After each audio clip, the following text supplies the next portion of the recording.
Bueno, muy buenas noches, estimados docentes en formación. De parte del Departamento de Matemáticas, hemos preparado este nuevo video para el módulo Didáctica de las Matemáticas. Esta vez trabajaremos sobre la unidad 1, Fundamento de la Didáctica de las Matemáticas y su aprendizaje. Les habla el profesor Cristian Severiche, así que empecemos.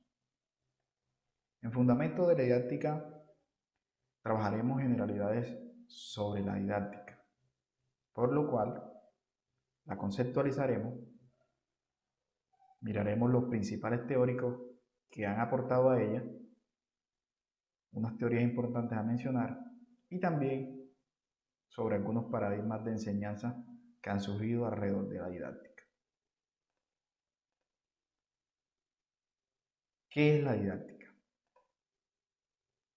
La didáctica es la ciencia de la educación que estudia e interviene en el proceso de enseñanza-aprendizaje con el fin de conseguir la formación intelectual del educando. Más allá de este concepto, es pensar la didáctica como ciencia, ¿qué tipo de conocimiento produce? Entonces debe haber una pregunta epistemológica la cual nos lleva a producir conocimiento en torno a esta ciencia. Esa pregunta epistemológica es cómo enseñar.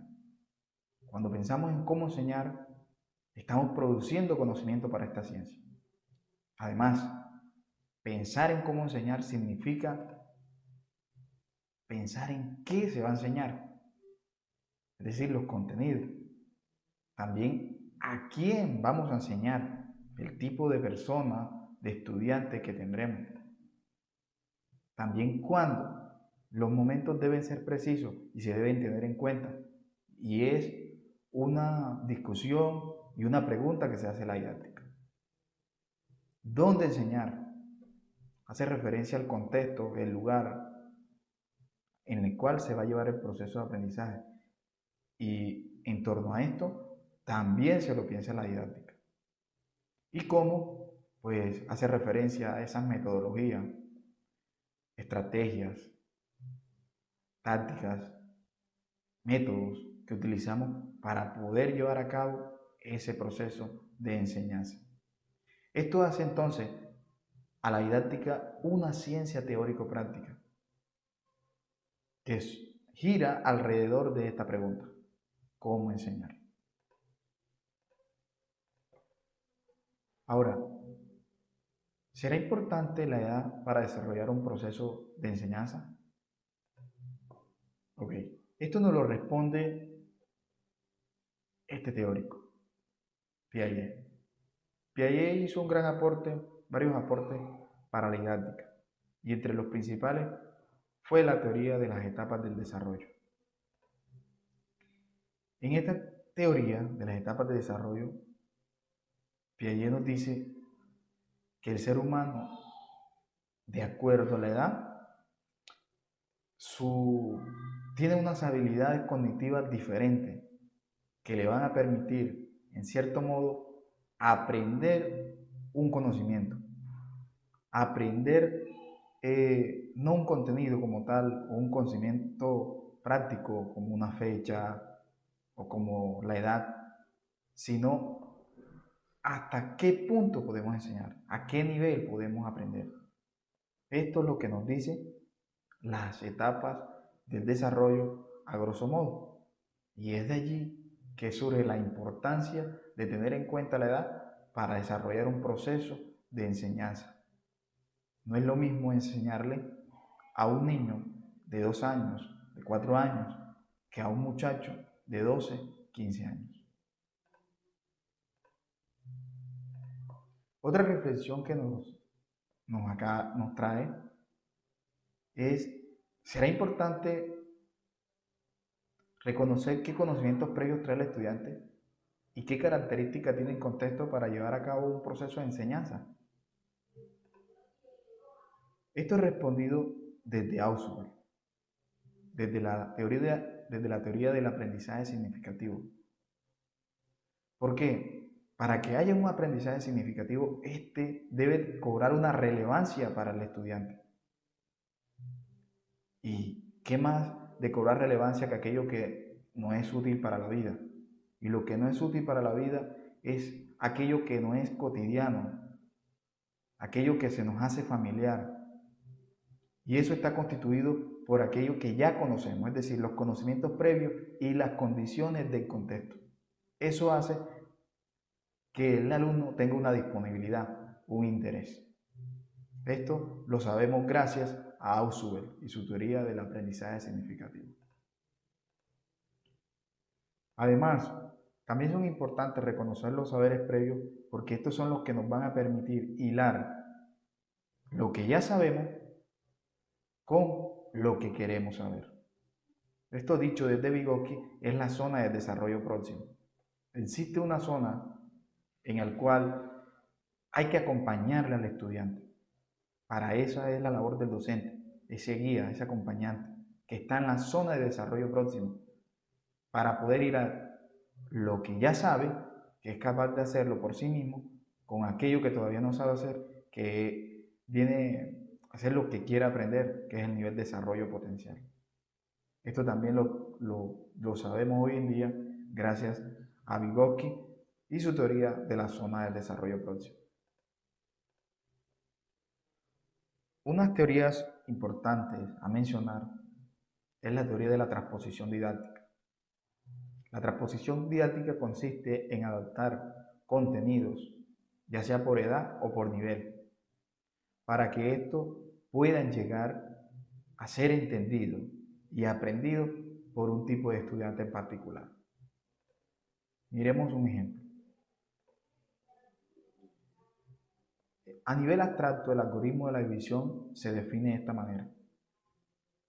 Dados los números enteros A y B, con B diferente de 0, existe un número Q y R tales que se cumple A igual a B por Q más R.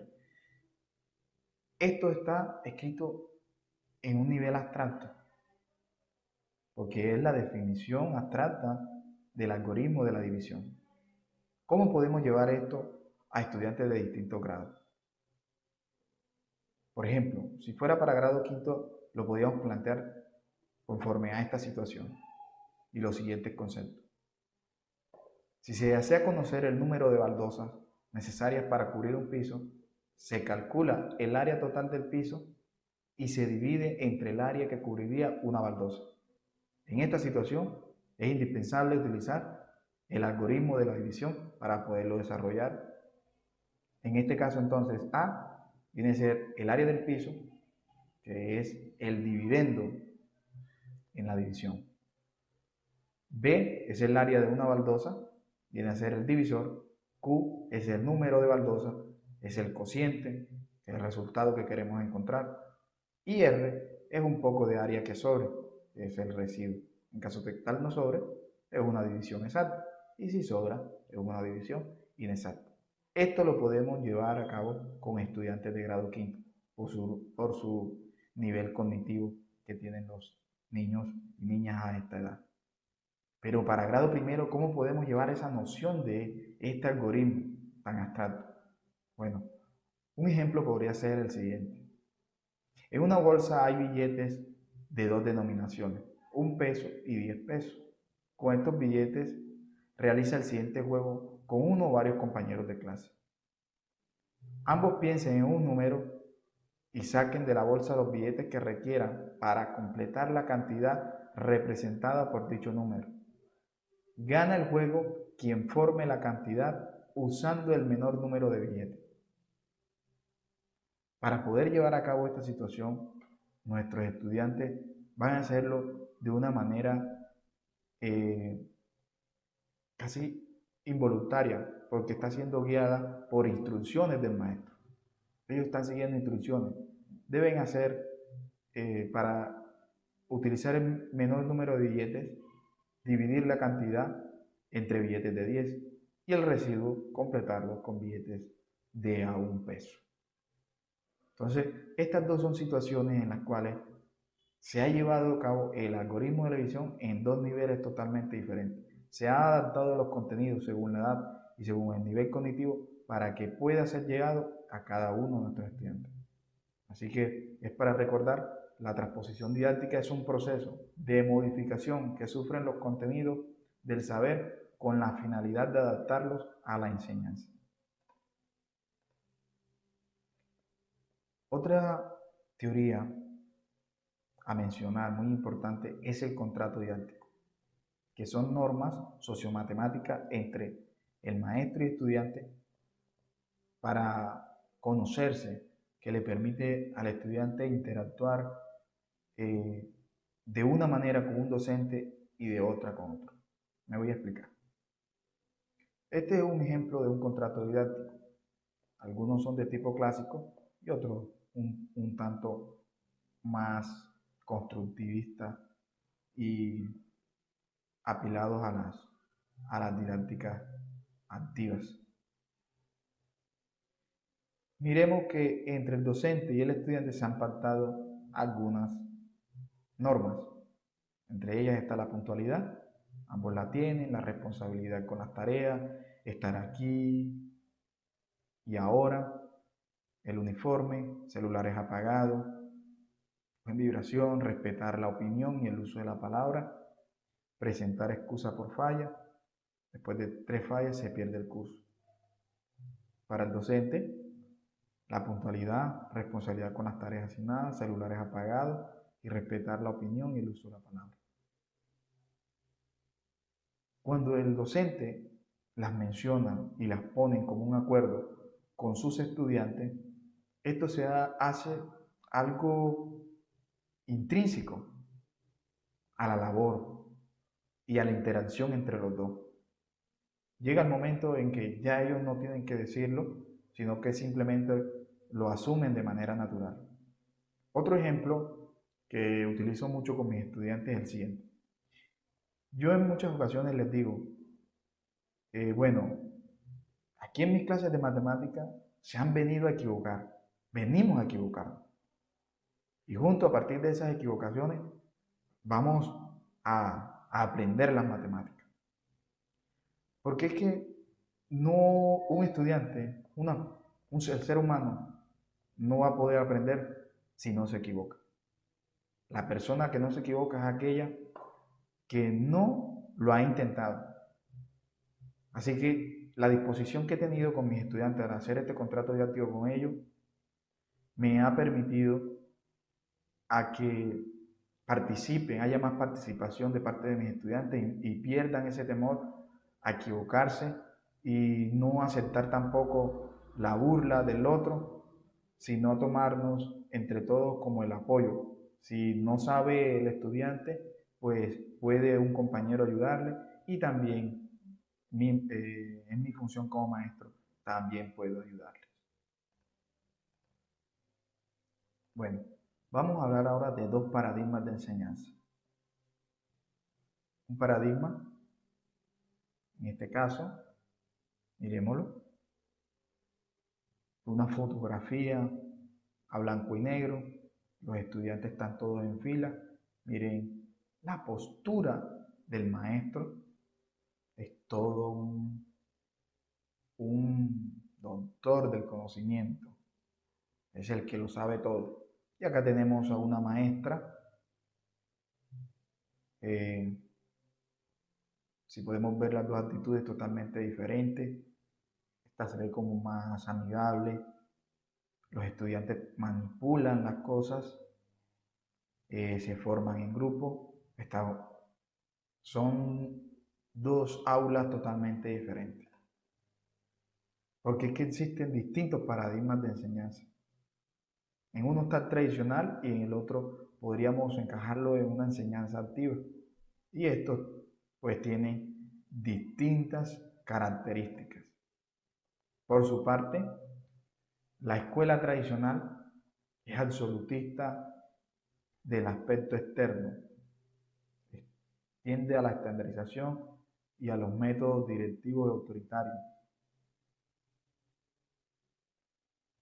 En este caso prima la memorización, es dogmática, autoritaria, lo importante aquí son los contenidos y lo que dice la absolutización del aspecto externo es que es una escuela cerrada, es una escuela que solo está para los contenidos y no se permite hablar de lo que pasa en nuestro entorno y alrededor del mundo.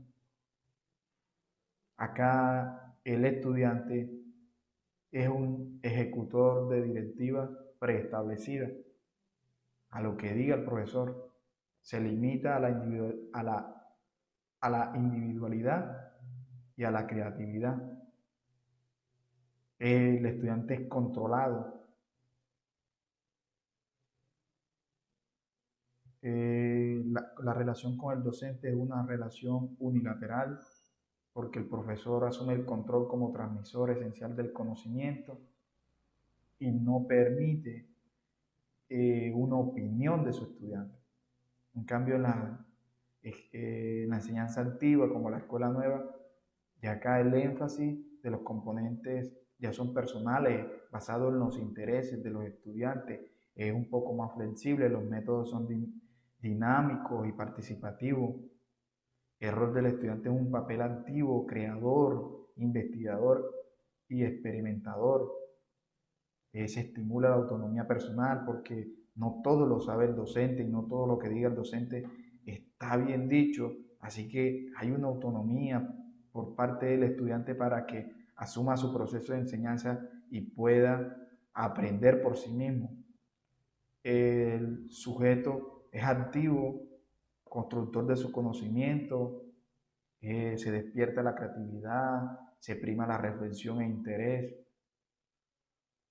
Esto implica que hay un compromiso del estudiante por su propio proceso de aprendizaje.